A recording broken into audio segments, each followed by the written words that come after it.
आजकाल लोक म्हणतात ना की आम्ही खरं बोललो की लोकांना राग येतो. खरं म्हणजे खरं बोलल्याच्या नंतर राग नाही येत, खरं बोलण्याचा ढंग चुकीचा असतो. म्हणजे खरंही बोला, त्यात गोडवा असावा खरं बोलण्यामध्ये, तर कोणाचा इगो हट होत नाही. म्हणजे कोणाला अपमान करण्यासाठी बोललेलं खरं, कोणाला कमी लेखण्यासाठी बोललेलं, कोणाचा इगो हट करण्यासाठी खरं बोललं असेल तर मग लोकांना टोचतं ते. खरं बोलायचं, पण ते गोड खरं बोलायचं. तर गोडवा असला पाहिजे खरं बोलण्यामध्ये, म्हणजे एखाद्याच्या हृदयात घुसून त्याचं परिवर्तन होईल असं खरं, आणि एखाद्याच्या डायरेक्ट डोक्यात घुसणं ते एका गोष्टीचं खरं, असं दोन गोष्टी खरं बोलता येतं.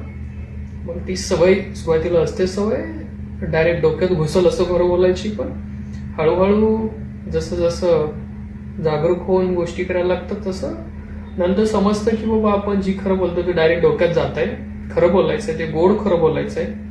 त्या खरं बोलण्यामध्ये गोडवा असायला हवा.